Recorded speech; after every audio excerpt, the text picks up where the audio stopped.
All right, we're live for another episode of Games Talk Live, and I already see, Addict, that we've been ratioed here pretty hard. I got 43 dislikes already. You got dislike bombed. I have no clue how that happened, but I know how it happened. People are upset, There's a lot of salty gamers out there right now, and I understand.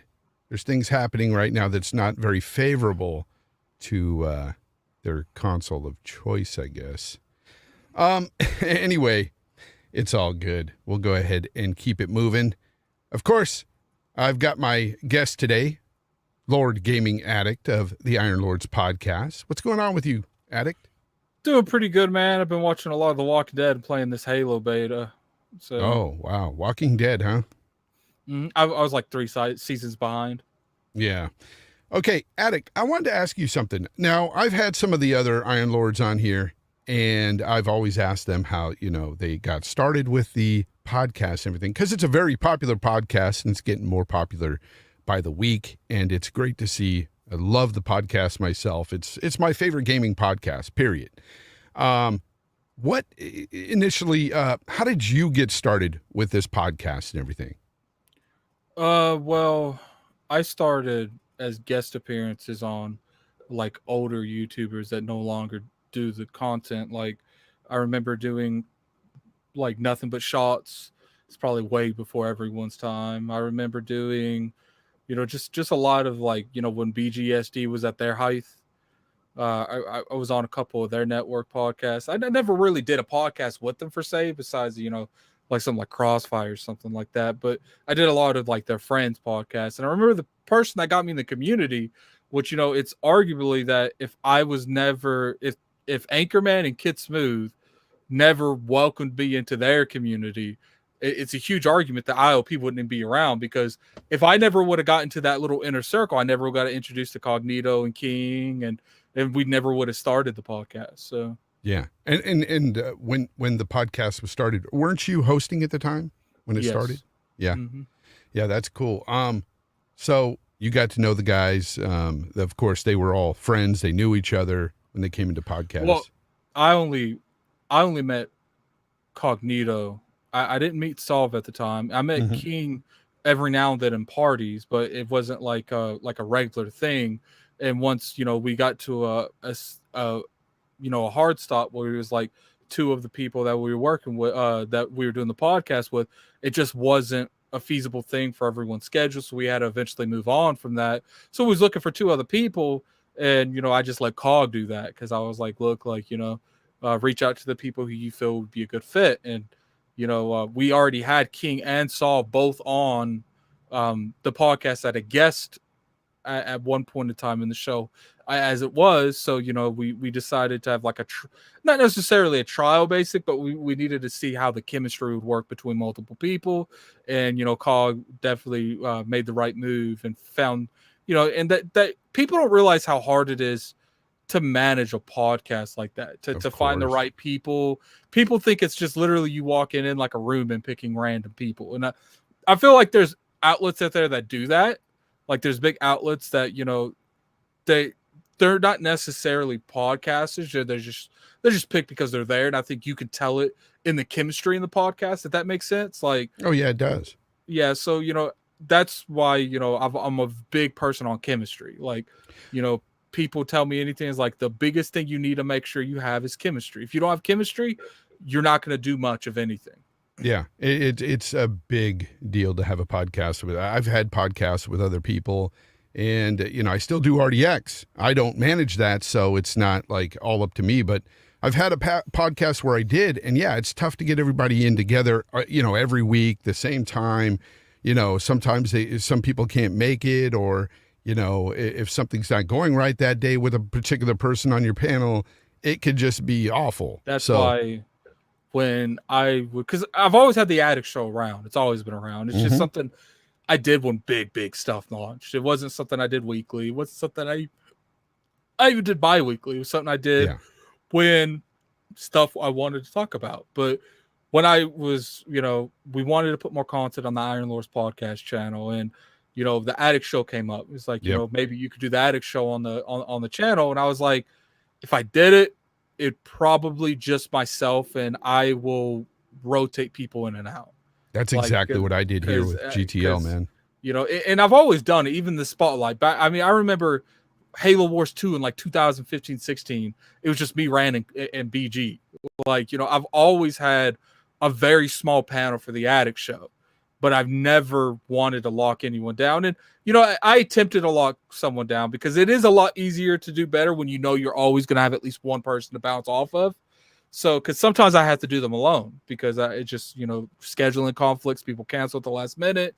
And, you know, it's not, I'm horrible at doing a type of show alone, but I don't think people realize the skill goes into being able to host a podcast by yourself and make it entertaining. It's a very, very, very hard thing to do.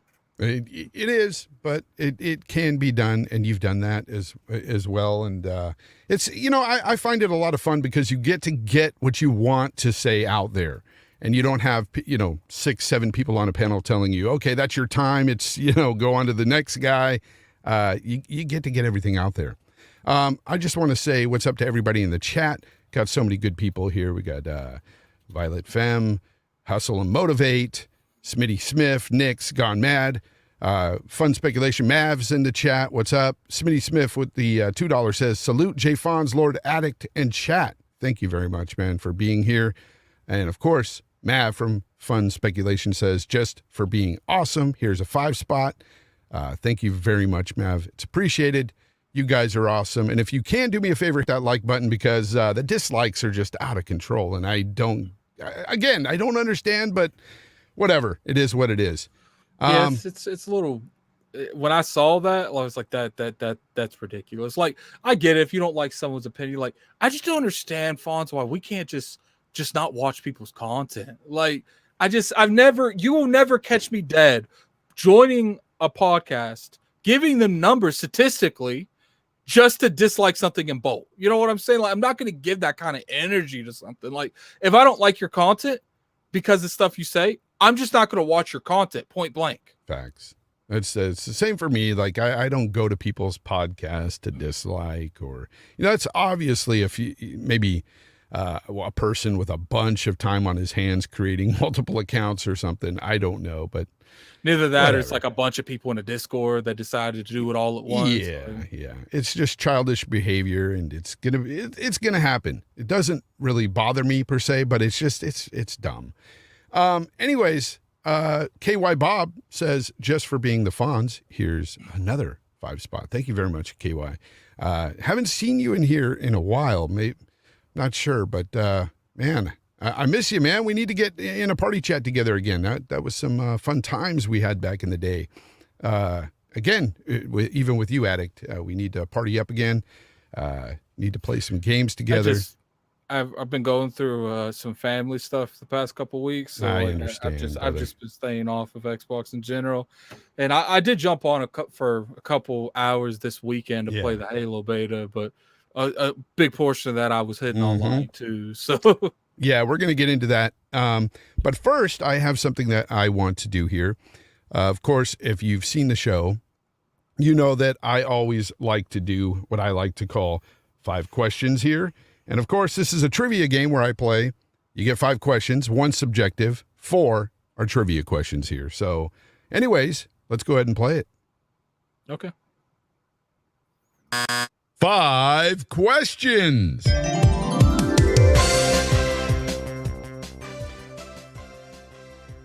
All right.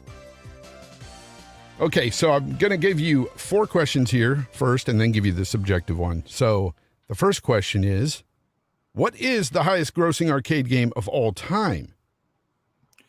You just pick an arcade, so I'm definitely not going to know this.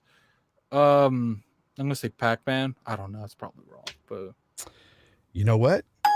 You're right. Oh, it's Pac-Man. Complete shot in the dark. I knew it was a shot in the dark because you are not big on old school arcade or games at home. Games from the Atari, let's say. You didn't start until when? Was it the Nintendo? Or? I played a lot of the NES and Super Nintendo, but I didn't have my own like legit console to the N64. Like I always played other people's stuff. So Gotcha. 'Cause my dad, he bought me the N64. He bought me Glover and Star Wars Rogue Squadron, and that was like the first actual console that I myself owned, and not me playing like the PlayStation 1 for my cousin or something. Like, yeah, I go way back, way back. But anyway, it's not about me. Here's the second question. What was the name of the long-standing official Nintendo magazine? Nintendo Life? I don't know. Nintendo Power. Nintendo Power. I knew it was something like that. All right. So it's one wrong. It's not bad. 1-1 here. Kingdom Hearts is a video game series with the collaboration between Square Enix and what huge company? Disney. I knew you'd get that one. And here's another one that you should get. What is the main character's name in Kingdom Hearts? Sora. Got it. So you only missed one today. Not bad.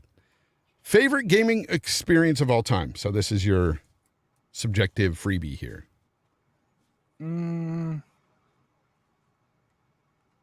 Probably playing Halo 3. I don't know why. Like, I got a lot of experiences, like, but a lot of them is like by myself, because like playing like Fable, a lot of Star Wars: The Old Republic. Like, those are really good experiences. Yeah. But I think it's like that's where my roots come from, is multiplayer. So like, there's nothing quite beats than like, as far as I can remember, like playing 2v2s back in Halo 3, like, with my cousin. And I would say like a lot of Destiny too. Like, I love the raids in Destiny.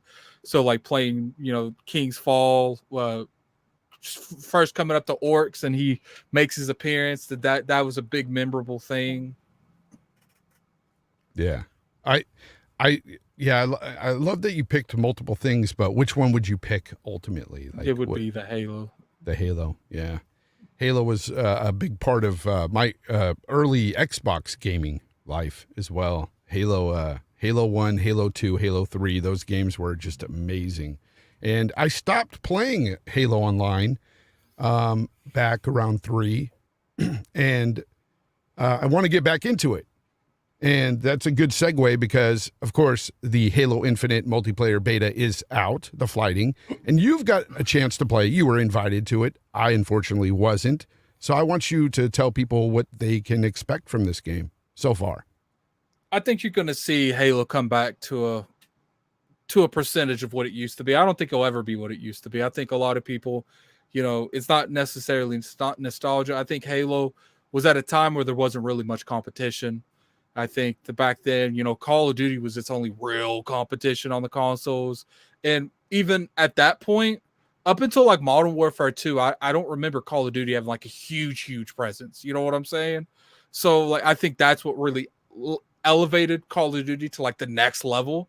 I've always stated that when it comes to Call of Duty and Halo, both of them together has elevated the first person market to a point without them I don't think it could have ever got to. And not necessarily if it could have, but it would have took a lot longer. Because I think, Halo, at one point, Fonz, you remember, Halo was it was that game. Yeah. And for the longest time, I feel like for years, Halo's not necessarily... It's come back as good iterations in the franchise, but there's never been that one that just stands above them all. You know what I'm saying? And I think Halo Infinite, what I'm playing on Halo Infinite, they've done enough to casualize the game that doesn't hurt the game at the same time in terms of like the actual general foundation that the game's built on. So I feel like you're going to see, especially it being free to play, I think you're going to see a lot more people gravitate towards that game than people think. I think it's going to not necessarily beat Fortnite, but I do think there are going to be some times where it will be the most played game that's on these platforms. Well, on Xbox and PC. And there's going to be sometimes Fortnite and Warzone's going to be above it. But I used to think that there was no way that it would ever beat those games. You know what I'm saying? But now after playing this game, you saw how much traffic they got, like it crashing the game over and over again. There's clearly wants to this. And I think that you're going to see what Microsoft used to have back in the day in terms of Halo. Yeah. Do you think that, because I know there's some changes. I've heard there was changes made to the game, some of the mechanics and stuff. Do you think they were made for the better? Yes, I do. I think that some of the mechanics I felt like they could have backed a little bit, but they didn't have to back as much as they did. But I do understand that, a lot of the hardcore people, they didn't like any of the boosting stuff. They didn't like some of the advanced movements. And it's like, what's the point in casualizing something if you stab the people that's been part of your brand for years at the back? You know what I'm saying? So Yeah. it's just like they had to find a good middle ground. And I feel like from playing this, I feel like they did find a middle ground. What's your favorite aspect so far of this Halo? Probably the grappling hook. The grappling hook, Really? and then I really like the cedar or whatever it's called, the weapon that's like a sniper that shoots bolts at people. And like it's if you remember the trailer for Halo Infinite, it was the one that they shot the warthog with, and it flipped it like 8 times. Remember? Yeah. Yeah, so I like that weapon because I feel like that's really diverse. If you're a really good sniper, that could be used to snipe people. And if you're just running through the fields on big team battle and you see a warthog acting a fool, you could just shoot that thing at it too. Yeah. Yeah. So far from what I've seen, people posting clips on Twitter and stuff showing off some of this Halo multiplayer, it looks really fun. Now, of course, you're playing against AI right now, but I hear the AI is really smart. It's really intelligent. I think they really focused on the AI because their intentions is like, look, if we're going to make this free to play, we got to do certain things to make it as simple as possible in terms of fairness. And they're like, the biggest thing that they probably worked at is like, we need to make sure our tutorial is a very valid tutorial. And if you see now, the difference between rookie AI and ODST AI is night and day. And I have a feeling today, when they unlock Spartan, you're going to see another significant increase. So if you're coming off the streets and you never played Halo and you go in there and you play against the bots for a couple hours and you gradually open that up, because what I like about the AI is they're designing the AI of how actual people play in Halo. So, I heard I believe it was Sov that said on the Iron Lords podcast, he said, when you throw a grenade at the AI, they actually run at you. They try to melee you instead of trying to back off and getting caught, And that's exactly what I do when people throw a grenade, because if you back up, the grenade's trajectory is going to go further back than you can back up. Yep. It sounds really cool, man. Sounds really promising. I'm totally jealous that I didn't get to play, but it is what it is. You get picked and you don't sometimes. And to be fair, I did only sign up 2 weeks ago, so maybe, I signed up the moment it was available. Yeah, and that's the thing. Maybe I signed up too late, so it is what it is. But is there anything else about this? What is the graphics to you? How's that look to you? It's nothing that you're gonna like quote unquote say is the definition of pushing the console to the hardware, or this is what you need to have a console for because this game looks so great. And to be honest with you, I think people just because like it's a crossplay game. First off, like I don't think you can necessarily say any game is a test of hardware if it's a cross generation game. So it's just like, I feel like because it's Halo, people wanted to give it that title. You know what I'm saying? Yeah. And it's just like, I don't think that's fair. I think the game looks good. I don't think it's anything special, but it's just like, I care more about the gameplay and the sandbox than I care about what the game looks like. Now, obviously, the game can't look like an NES game or an N64 game, but I don't think it's bad enough to where like you feel justified not playing it because of it, if that makes sense. Oh no, it makes total sense, man. It's just I don't know. I just feel like Halo is something that 343 really needs to nail this, and so far it seems like they're nailing the multiplayer section of this game. I'm hoping the campaign is great as well. I know a lot of people out there, unfortunately, with this beta came some data that was leaked with it about the campaign, story aspects and whatnot, and people are putting it out there. So spoiler warning, people, there are people putting stuff out there about the campaign. Yeah, I would go to your mute words right now. Yeah, they're spoiling them in comment sections, even my own. They're going to chats like this. So if you see that, moderators, just burn them, crush them, because it's not right. I mean, nobody wants to be spoiled in the game, but it's also not right that was leaked within these files. Like, I don't understand how that. I don't understand. I'm how not that a happens. game developer, but one would think that you would double check about sensitive information like that. And I don't know what's going on behind closed doors, but I'm just like, man, like it's kind of crazy that was in the debate, because like they see games like Destiny, like every time Destiny comes out, they data mine that like crazy. So it's just like I'm kind of a little disappointed in 343. I felt like, maybe they could have handled that a little better. But then again, we're still in a pandemic. People need to remember that. And this, I don't think this was put together fast, but I do think, they are just so much making sure this game was what everyone expects at launch that they probably, just missed a couple things in the back end. Yeah, that's true. It could be partly because of, what's going on in the world and all that stuff. But at the same time, it just feels like it's something that should have been omitted for sure from the files. Anyway, I want to say what's up to people in the chat here. We got Lady Foxfire, Delilah HD. We've got Geezer Prime. Great people in the chat. It's, I want to remind you guys, you can also listen to this podcast also on all the podcast formats out there. We've got Apple Podcasts, Spotify, Google Podcasts, all of them. The show is out there. So if you want to listen to this afterwards, it's out there for you. Also on demand here on YouTube as well. Pick your poison. Listen anywhere. So let's get into talking about the whole.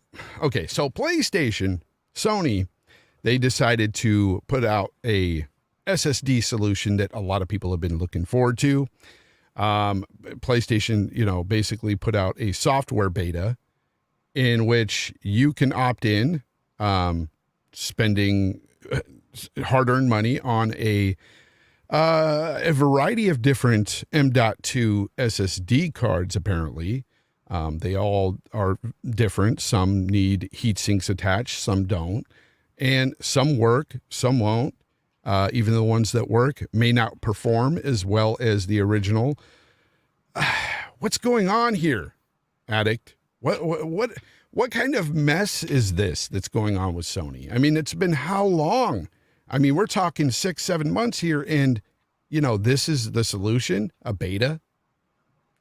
Well, I mean, it's little scenarios like this. Like when you create a system, I think Microsoft was a little bit more ahead of the curve because, let's be real here, the Xbox One generation didn't do the greatest. Now, it probably did enough to validate another console. Why we get in the Series X and X? But, I feel like Microsoft was more open to ending the generation than Sony was. You know what I'm saying? Yeah. So I feel like at the end of the day, Sony they weren't prepared, and people that tell me, oh, they were prepared.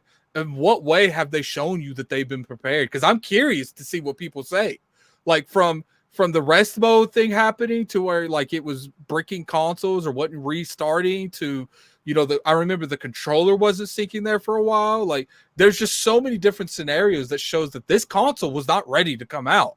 Like, even if you look at it, the big giant fans at the top, it felt like they were just trying to push a design out there that worked, that got their point across and looked semi-slick, because that console's nothing like Sony's ever made before. It's not traditional to them whatsoever. So yeah, the giant heat sink within it. Yeah. It's just like, I think they knew, and not to mention the console's overclocked. Yeah, so, true. I personally feel like they didn't expect the Series X to be as strong as it was. And then when they figured it out, they had to delay it just enough time to overclock that console and still get enough heat resistance in that console to accommodate for the overclock. Now, to be fair, it is running games very well, and their games are looking great, performing great. Even third-party games, some of them are even outperforming the Series X in some cases. I don't want to put it out there and say, hey, it's just all trash and PS5 is... No, the game. PS5 is a good console, but the problem is it does look a bit rushed, especially the storage solution, this internal switching of, one SSD for another. It's not very intuitive. It's very involved. And I'm not saying it's hard by any means, but it's not the plug and play easy factor that the Series X has given everybody.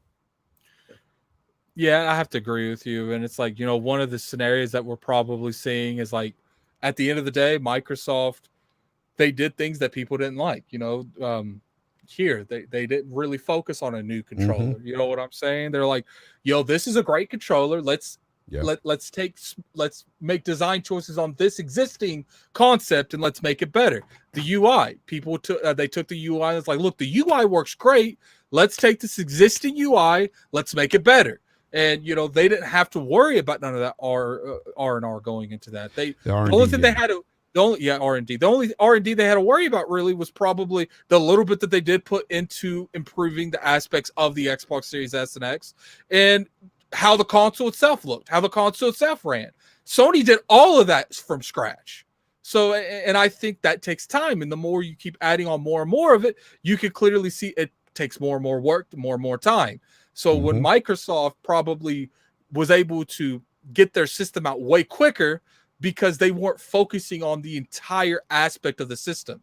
They were really just focusing on the system itself, making sure it ran to the needs that they wanted to do from here going forward. And then they were worried, they're like, let's take the controller, let's give it some more text script, let's make it a better controller, and let's make the UI more fluid, more, navigation easy, and let's throw that through as well. I don't think anybody can argue the fact that the Series X was just a much better, well-designed console than the PlayStation 5. It's the engineering within is just, it's overall better. I mean, it's got better features. It's easier to manage your storage. You've got, it just seems like the PlayStation, as you said earlier, was a bit rushed. Like it doesn't seem like it's cooked yet. And this whole thing with the SSD, the main factor I have against this is the fact that they're telling you, you can use whatever, M.2 drive as long as it meets specification. But even if it meets specification, it may not work as intended. It may not have the same performance. That is just crazy to me. You know what that statement reminds me of, Fonz? It reminds me of like a subscription that you get from like a pharmacy, and they say the side effects, and then under that in really small parentheses they tell you what that might and might not cause. You know what I'm saying? Like, it might be a legal thing, it might be just for the lawyers, but the fact is they're also putting out there stuff like, if it bricks your console, oh well, that's on you. I mean, what kind of talk is that? Like, this is crazy. And I'm not a guy who's in proprietary hardware. I don't like proprietary stuff. I personally like the fact that they said, hey, we're going to let you use whatever SSD you wanted. And I was cool with that. And I was actually side-eyeing Xbox going, hey, that's better than your proprietary. Yeah, I was too. But now when you're seeing it, the execution of this so far, I'm looking at Microsoft going, man, that looks much easier to mess with. Plug and play, no beta testing. That's a win-win. I mean, the fact that you have to take your console apart at all to put a new SSD in, like, I get it. People say it's not that that hard. I get that, not. But I don't want to do that. Like, I want something simple that I just plug. I mean, let's not take it from the perspective that everything's apparently easy for everyone now. All of a sudden, the majority of the consumers in any technological focus are they used to what, Fonz? They're used to plugging a USB into a USB drive and then going from there. Especially when we're talking about the console space, Addict. The console space, we're used to plug and play, and I know a lot of PC guys are saying, hey, welcome to the PC, game. But this is still a console at the end of the day. And I don't care who you are. Casuals out there, most of them anyway, when they want to upgrade their storage, they don't want to take apart their console to do so. They don't. Even if it's just one screw, two screws, it doesn't matter. They don't want to take apart their console. They'd rather plug something in and play. I mean, we could take a little bit further. Like, the stand you have to screw on too. So it's just like, it's not a convenience, but at the same time, it's an inconvenience. Like, because it's like, so now I have to install the SSD. I have to install the stand if I want to make it sideways, if I make it straight up. It's like, look, people don't want to do that. People want to take that out of the box. I have my PlayStation 5. I've never put that stand on, not one time. Yeah, because it's just like it sits up just fine without it. I did something horrible. I laid mine horizontally. And that's just because I wanted it put in my cabinet and I didn't want to look at it because it's not a very attractive console. It really isn't. It really isn't. I thought it looked okay to me until I got it and saw how monstrous it was. And I was like, oh, okay. People don't realize how big that was when they were showing it. When you first open it, it's like, wow, that's huge. Skatelight says people can't even plug in a USB cable, let alone thermal and firmware test to test their SSD. And it's true. I mean, most people, they're not going to be doing that. And, what's scary is the fact that they're telling some people that, some of these drives you're going to have to put a heat sink on. And that's just another thing to worry about is like the heat dispensation, or you're looking at the heat factor and you're going, is this going to burn up my console? And then they give you that warning saying, hey, if it burns up your console, it's on you. I don't know, man. The messaging is just bad. Let me put it to you in this way. We can't sit here and say everyone is so technically, and it's not even like this is a huge tech advance to be able to do this, because it's not. But what's the first question that a technician will ask a customer when they call about, like the internet, about a PlayStation, about an Xbox, about any kind of electronical? They ask them simple questions like, did you unplug the PlayStation and do a hard reset? People don't even know what that is. You literally, I worked at Dish Network for a year and a half as customer service. You would be surprised the amount, and it's not like, I will say people my age and lower are a little bit more technically inclined, but it's not exclusive to the gym. Brother, you know how many times I would have to ask someone, is it on? And it wasn't even on. You know how many times I had to go over to someone? I would go through all these troubleshooting about a controller. And then after about 30, 40 minutes in, they don't have batteries in it. Yeah. You're 100% correct, because when I was, this is a few years back, many years back, actually, when HD came out and it started to get popular, HD shows on television and stuff, my buddy had bought an HD TV and he's like, come over and check it out. Looks amazing. I went over to his house and I noticed that he had the old freaking wires connected, the yellow video connection to his TV. He wasn't even getting HD on his TV, and it was just like this placebo thing. He thought he did it right, and it's just like, it's little things like that where it's like a lot of casuals out there just don't understand tech, and they're not going to really be doing this. And there are, and to anybody arguing saying, well, casuals aren't going to upgrade their storage anyway, wrong. A lot of them have went out and bought the external drives and got their storage solution that way with the old consoles. I know personally many casual friends of mine that don't really, they play here and there, but they've bought storage like externals and have no issue there. It's literally just a plug and play. You plug it in, it works. And when you look at, this storage thing is I need more. I need more storage. Then they look to what they have to do to get it. They're like, I'm just going to delete games. Like, a lot of people, and then you got to look at what I'm going to do. You got to look at a huge demographic of people that they probably just play 2K and Madden. So it's not even an issue for them. But But Addict, don't you think that they could have done more in-house testing before they came out with this whole beta? Like they should have said, here's a list of confirmed, flawlessly working drives that work right now. Boom, go buy it. And you don't really see that. You see a list of drives that meet specification, but you've got that that thing attached to it saying it may not work or may not perform as advertised. And that's coming from Sony. That is the problem. In no way, shape, or form should you ever beta test a hardware feature. Like no, not like this, especially. If you think about it, that's crazy. Like, so you want to put them in a beta. It's not like you're sending them these hard drives. You know what I'm saying? These SSDs. So you have to be in a beta just to upgrade your storage device. So you have to be in the beta, buy the SSD, which these things aren't cheap by any means. No, they're not. And then you have to hope that the beta that you're in and the SSD that you install isn't going to break your system. Like, just think about how crazy that sounds. Yeah, I noticed people were pushing on me. You can buy one of these for $170. I'm like, yeah, what's the size of that? 500 gigs? You really going to put a 500 gig into you're talking about wanting extra storage into your PS5, and you're going to remove the original with more storage space. How idiotic is that? That does not sound right at all. Like, why are you even telling me that there's a $170 option at 500 gig? I get so annoyed because I'm like, look, if you don't need to buy this, that's fine. It's the same thing.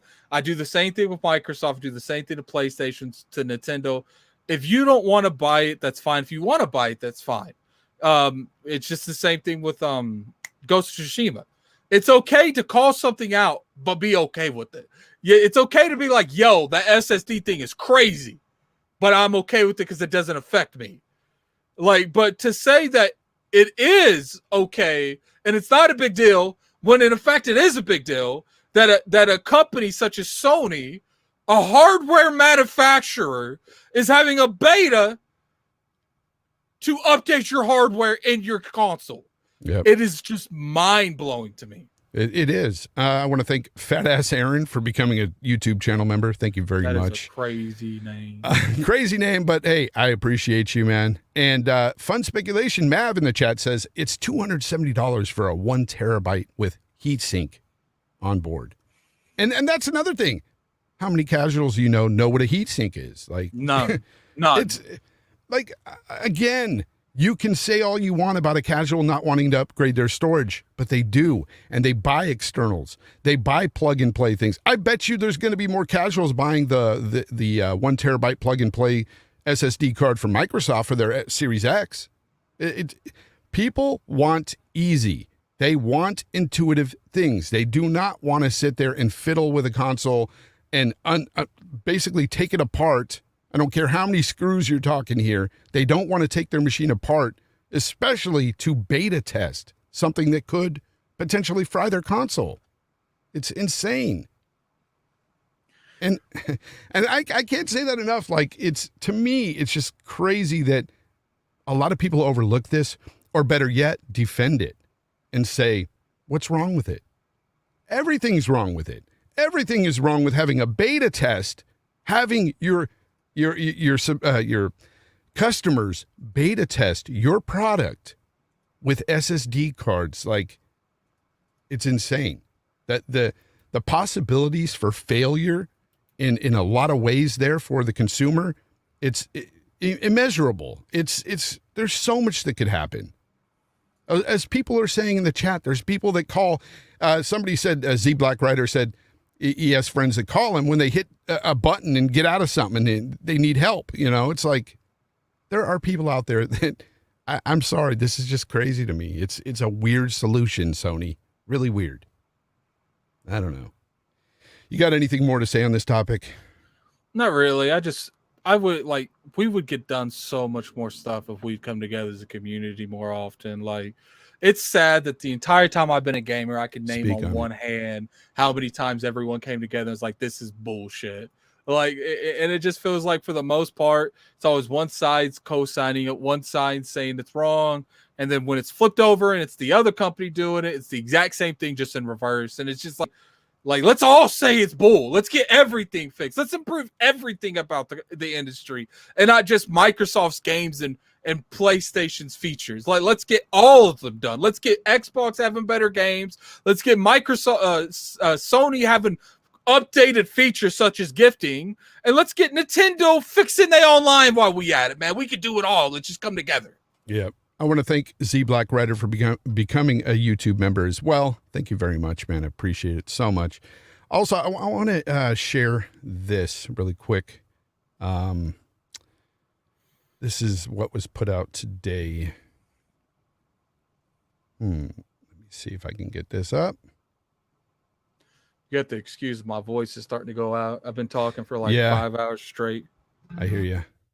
Give me 1 second. My brother's called me like 3 times. Let me Yeah, make no sure problem. everything's- All right, let's see if I can get this up for you guys. Sorry, I haven't done this before. Here, anyway.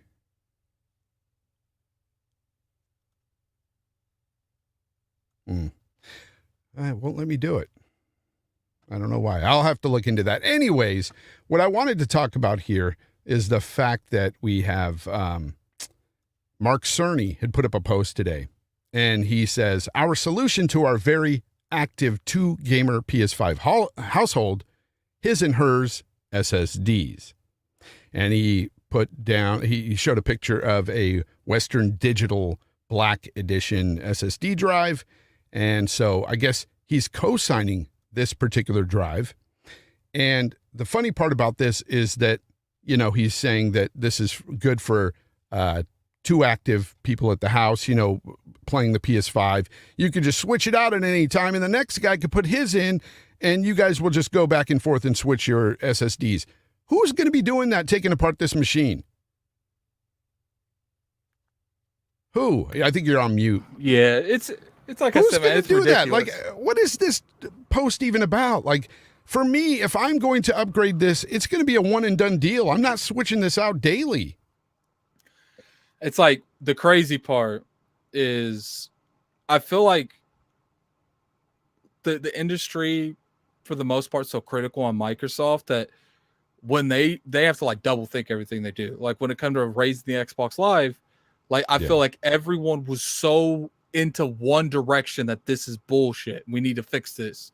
That it got fixed. And like it got fixed in a day. Mm-hmm. So like I feel like we need more of that energy with everything. Like we do. And that's the thing. I am, you know, I pull no punches. I don't hold back with Microsoft as well. When they do some outlandish stuff, I'm out there talking about on Twitter. I've added Phil Spencer before about certain things. Take down the paywall for free to play, for instance. I've went after, you know, both companies, and I will still go after both companies depending on what they're doing to the consumer. And this situation right here is just a bad deal all the way around. It's not consumer friendly.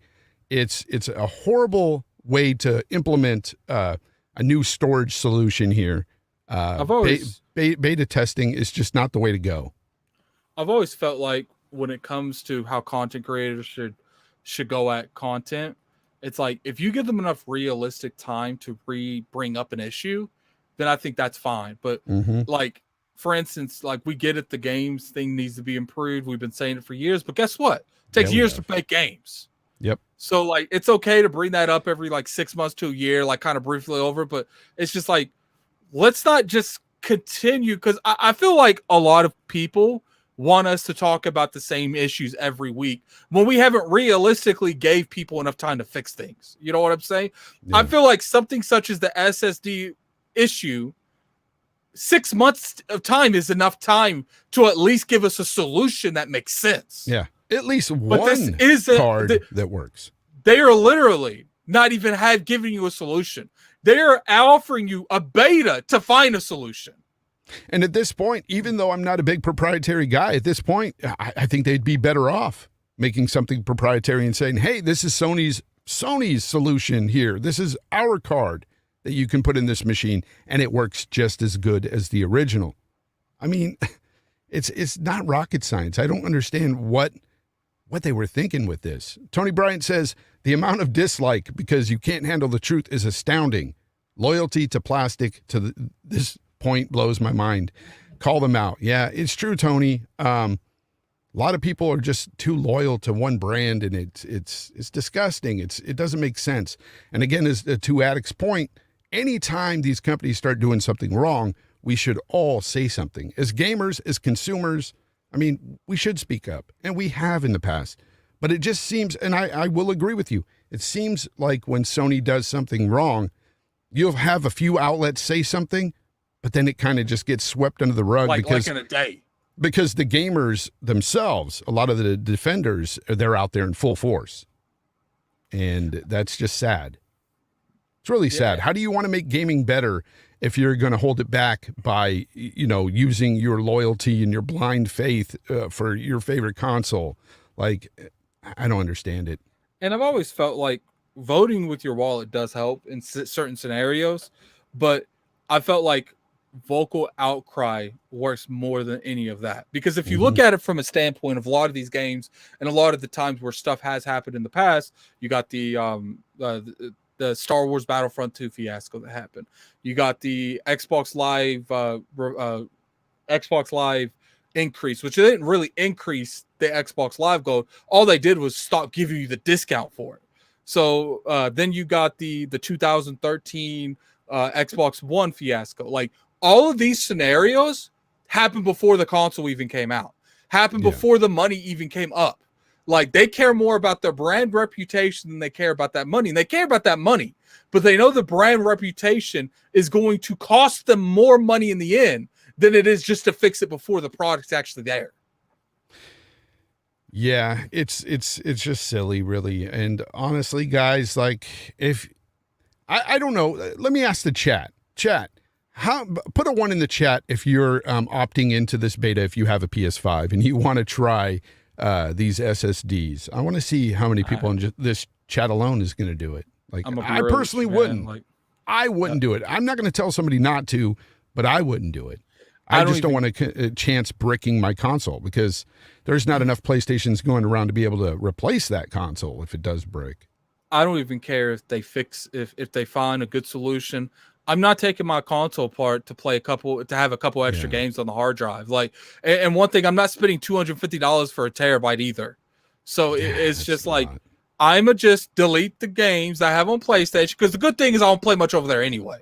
So it's like, I play their exclusives, I play some of the games that they have in the Plus thing, and then I keep it moving. And over here on Xbox, I keep it pretty much the same thing. Like, but the good thing about the Xbox is I can put it on an external hard drive if I want to, that I could just switch back and forth between. I think PlayStation's got that now. I don't know, but it's just like, I know they didn't have that at launch. So it's just like, if you want that direction, you don't want to spend that money, because that's half the console to get another terabyte. That's half the console. That's a lot. And, I get some hate from Xbox guys, especially when I'm on the RDX podcast, Real Deal Xbox podcast. And when I say things like, I love, Sony's games, their exclusives, I do. I love their games. This is not a fanboy podcast. This is not a fanboy rant about the SSDs because it's Sony that's doing it. I truly love their exclusive games. I would pick playing their games over any other company's forever, probably. I do love Bethesda games as well, so it gets harder to say that, but it's just the facts. I love their games, but this does not negate the fact that they are doing wrong and that I shouldn't say anything about it just because I love their games. And the same should go for all of you PlayStation fans. I feel like that's happening way too much. Like, every time you bring up a valid concern with something, especially PlayStation, and it's certain set of fanboys, first thing, but the games though, I don't care about the games. Like we're talking about this. Good games. We're talking about the principle of the fact of the matter. Yep. Like, we're not talking about the games. Like I don't care how good. I don't care if Fable comes out to 99. If they have some really crazy anti-consumer stuff on there, and what's funny is, like, you're a little bit more extra on that stuff than I am. It's like, I'm going to voice my concern. Sure, I might still pick up Fable, and I probably will still pick up Fable, but you're not going to not hear my opinion.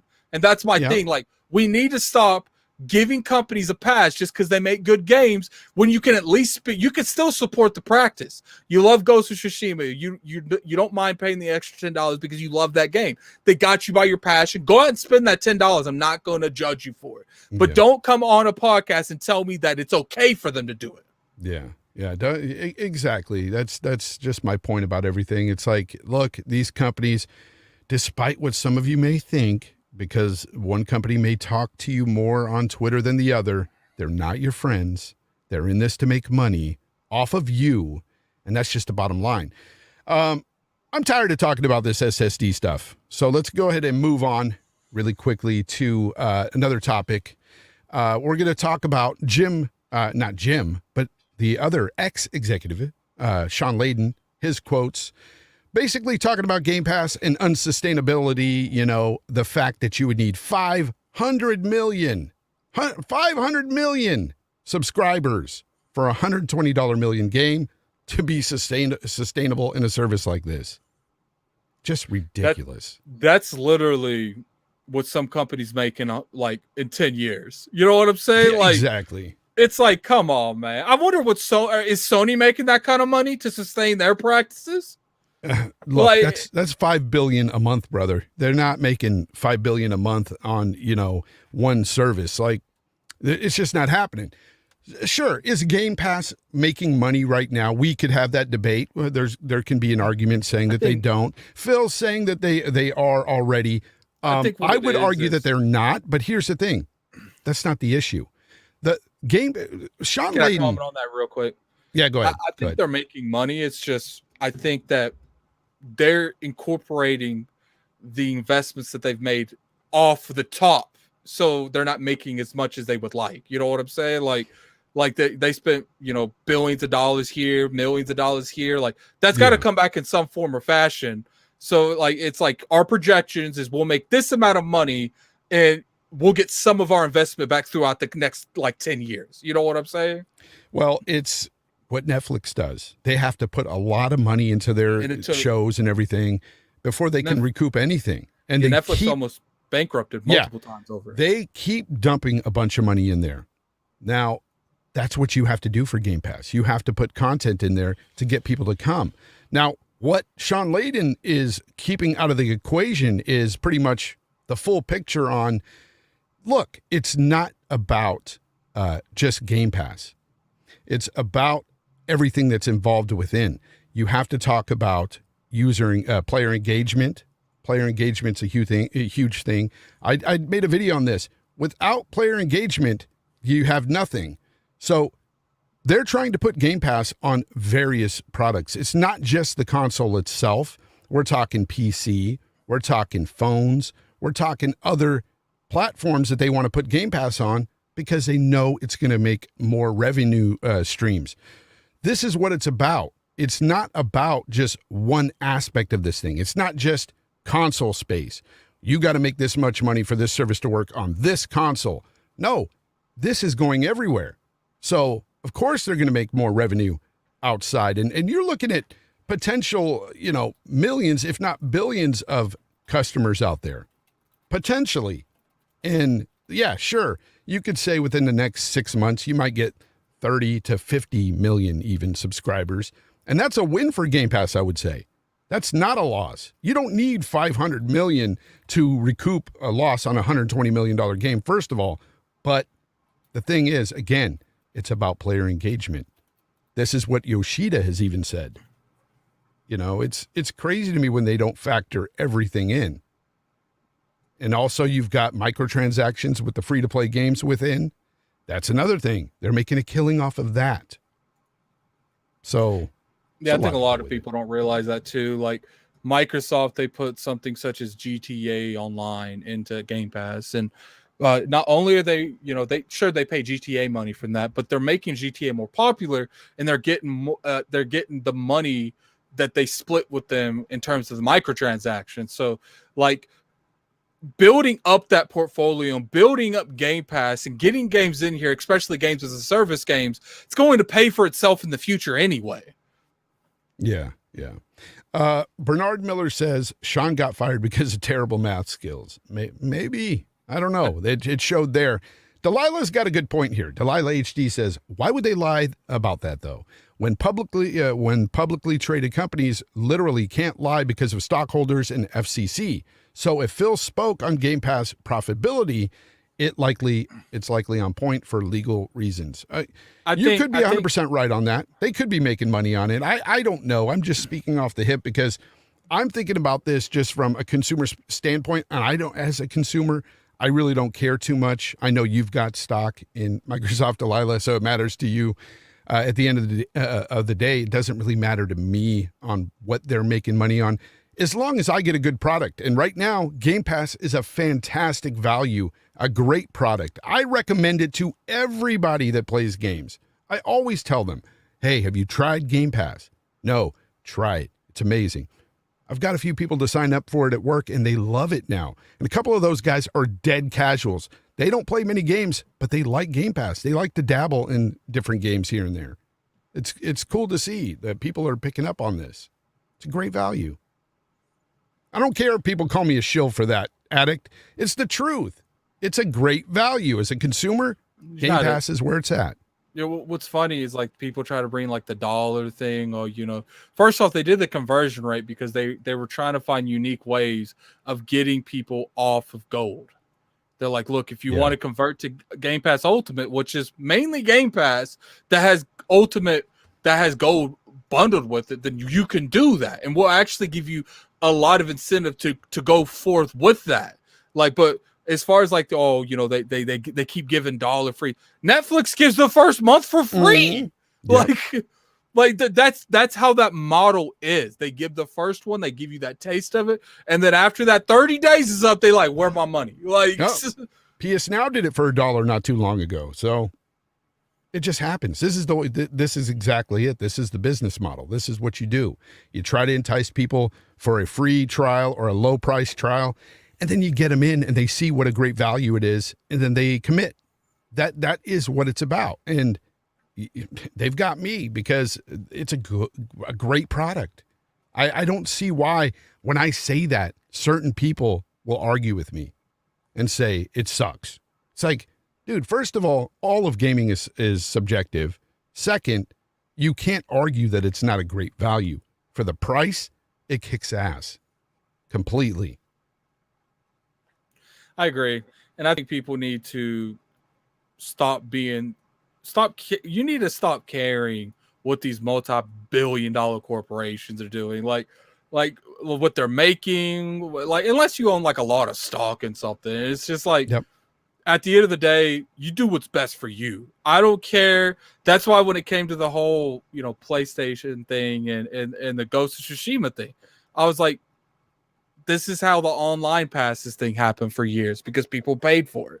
This is how, this is how we generally pay for Xbox Live, for PSN, because people paid for it. Like, it's just like at the end of the day, I do feel like there is a barrier that's gray and white and black, but it's just like, I feel like a lot of these fall into the gray areas. Certain things is not, it's not good for us, but it's necessary. Like Xbox Live Gold, PSN, it's extra ad revenue for them to generate more money to actually put back into the brand.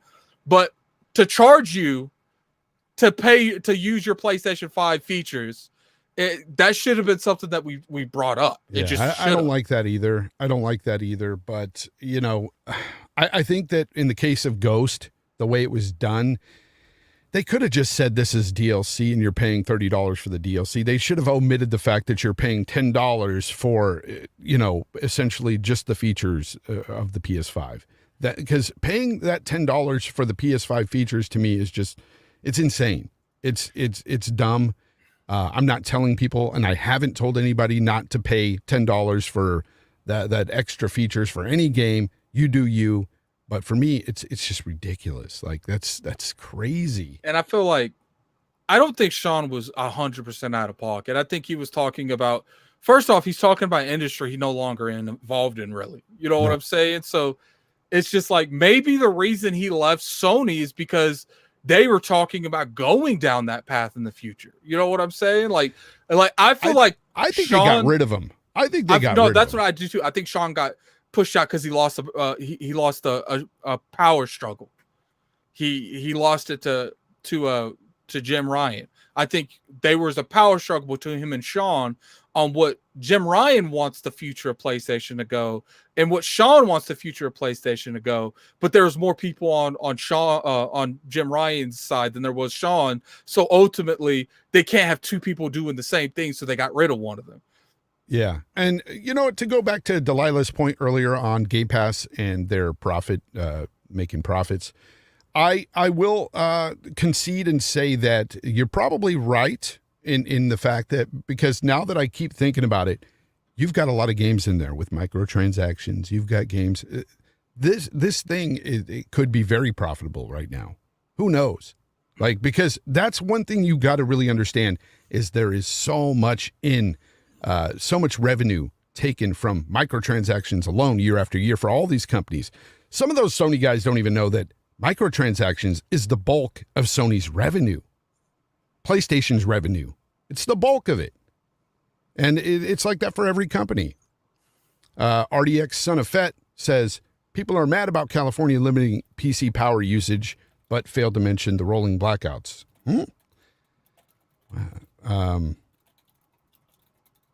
Okay. I feel like that's a little bit too political for me to speak on. Like, I don't know what you mean there, bud. But he's talking about like California is putting limits on what type of rigs. They don't really want computers there right now because of all the black. And I get where he's coming from. Like, I get it too. But we're talking about games and that's what I'm saying. Just came out of left field. That's all. Political. No hate, RDX Son of Fett. I appreciate you, but I agree with you. But I live in California, so I definitely agree with that. But it's crazy to me that Sean said what he said and the way he said it.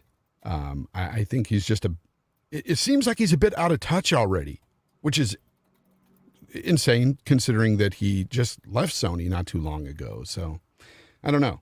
It felt weird to read all that. Yeah, I agree. It's just, I just want the industry to do better as a whole. I think that's my thing where I'm at. And I understand where Sean's coming from to a point, but it's just like, I feel like personally, the examples that he brought up in this particular interview, it's like nothing you said made sense. Like, maybe from someone that is against the way the industry's moving, that would make sense. But we have examples where all this is working. So like, it's just like, are you speaking because you're concerned where the industry is going? Or are you speaking because you don't want the industry going that way?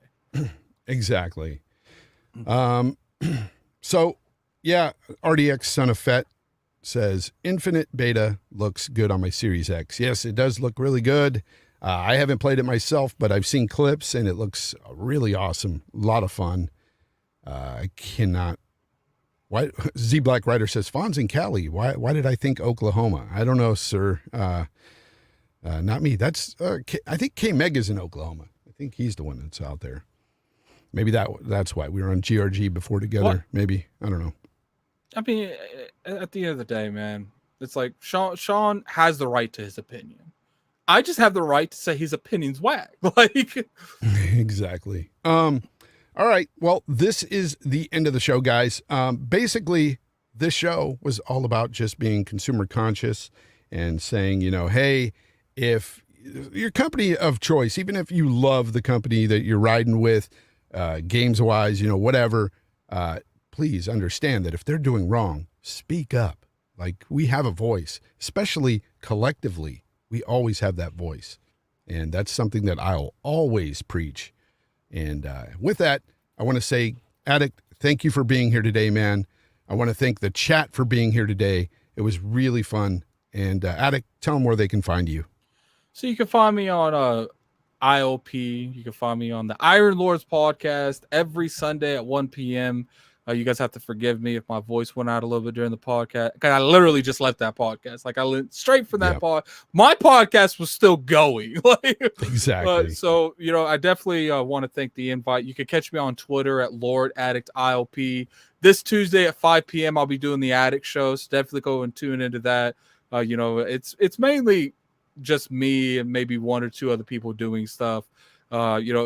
I usually try to stay away from the big popular topics. I try to keep the topics kind of like what people argue about, like what's better, first person shooter or third person shooter. Yeah. Or, I try to keep it mainly directed towards that. Or just like, a fun topic, like what's a game that you would want a studio to make? You know what I'm saying? So, obviously if something big happens, I got to talk about it. Like Halo is a very big topic. You got to talk about Halo on the Addict show. You know what I'm saying? Like, yeah, I hear you, buddy. Check him out. Addict's World.